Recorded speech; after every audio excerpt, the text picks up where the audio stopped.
Game started. Aha, Jean 7 from South Africa. So my rating is really down here. And we'll see if I can get a game. A good game, I mean. I've been playing badly, just dropping pieces and things. So, okay, this is the classical French. And this is the Steinitz variation. When you push ahead with e5 and f4, leads to some interesting play.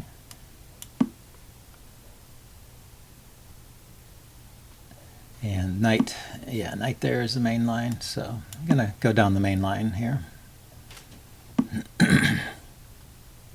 Yeah, so this is kind of a crazy move. This queen b6 move leads to a piece sacrifice. So it starts this way. Yeah, you play your knight to here, knight a4, hitting the queen and attacking the pawn. Now the queen can check and try and pick up the knight. It's best to check from the square a5. If you check from that square, you lose the tempo here to c3. And the point is, you play c3, it defends the knight. Sorry. Oh yeah, I can't draw arrows because I'm playing. Yeah, so it defends the knight and hits the queen. So the queen is forced to move again. And it goes to a4. So I gained a tempo. If he'd just gone to a4 directly, then he would be a tempo up over this line. So this should be good for me.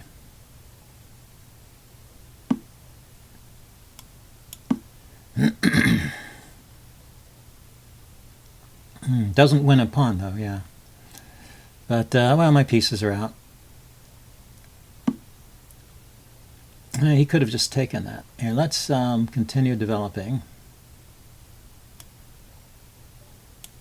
I want a castle.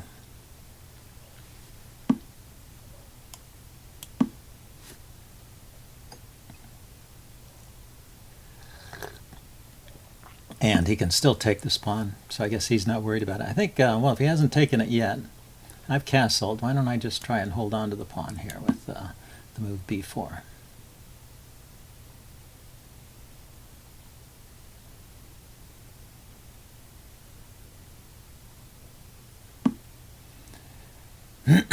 Now, should I take on f6? This knight's coming in here. If I let him take, he can probably win the pawn over there anyway. So I will take and see how he takes back. Maybe with the bishop. So he's hitting c3. So let's defend c3, unpin it. Also, because the knight could have taken on b4 to take advantage of that pin there. That's unclear, though. That's two pieces for a rook.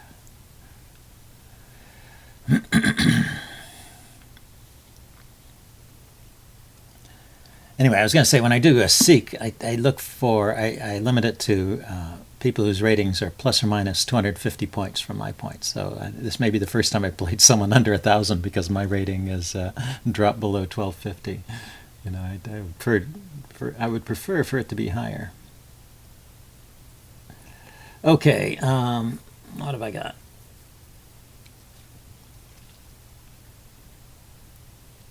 Maybe knight to g5, hitting the h7 square, and also maybe putting a little pressure on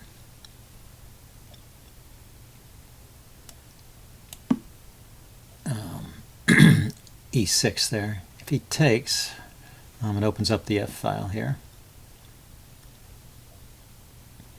And I can still play a move like queen to, yeah, queen to h5 looks pretty good after bishop takes and pawn takes. Aha, so he's going to ignore that. So I can take here with check.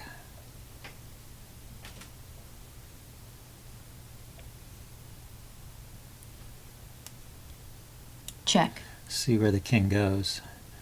And then maybe bring my queen out to h5. It's a good example of not not responding immediately to these threats. So the question is, can I play queen h5 here? And he takes my bishop. Do I have a mating attack? That's defended.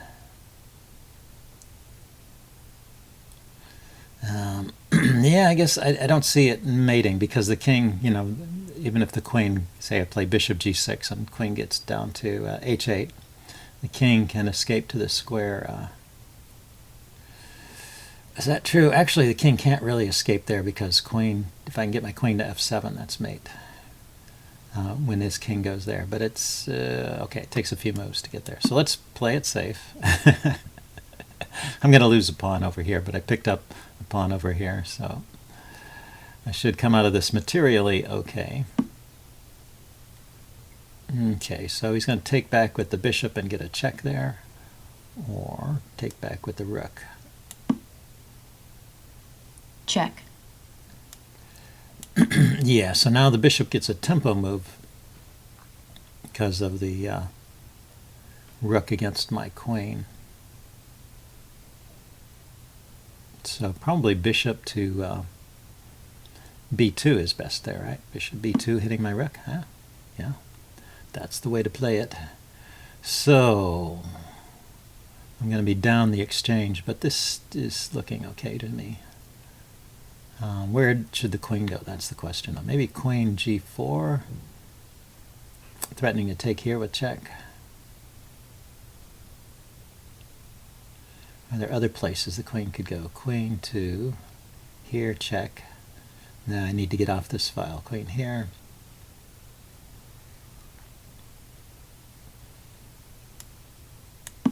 I don't know. It seems likely that I want to be on the back rank with the queen, right? So, you know, moving the bishop out of the way and playing queen to h8 is my idea, I guess. And without his bishop protecting, g7, I can check the king and then take g7 eventually, it looks like. Oh, that defends. That defends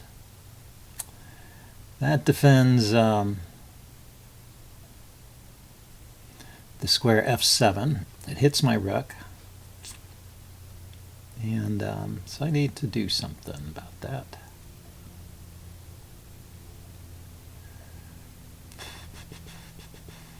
Maybe here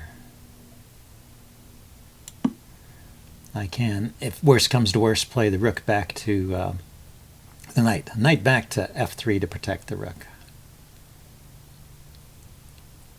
And I am thinking of playing, I can't play knight here check because bishop takes, rook takes, queen here is checkmate.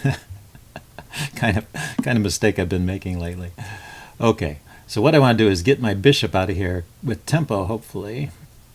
Maybe bishop here threatens checkmate, but then he has queen takes. So where else could the bishop go?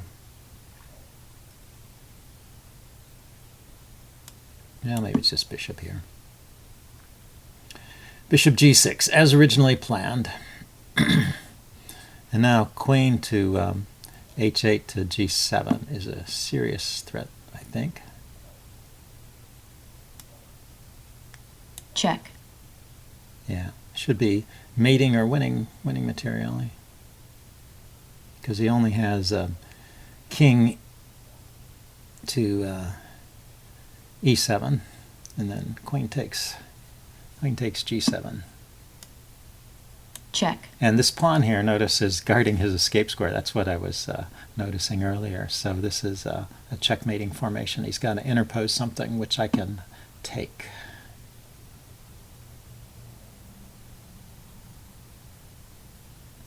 Unless there's something better. Is there another check? No.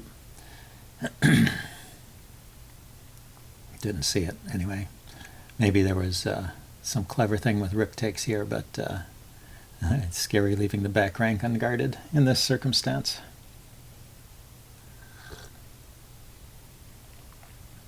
He can't harass my queen. Now rook here check is interesting. No, I got to be careful. Everything has to go with check. Let's take here then. Check. And the king has one square he can go to. And then, queen there is not yet checkmate. Where is the checkmate? Well, I get another discovered attack after the king goes to d6, that is, right? No, a6. King e6, knight d3 Black check resigns. would win the queen. So definitely a winning position. Okay, well, at least I got a win. So there were some cute tactics on this game, so I'll go ahead and upload it. See you guys later. Bye.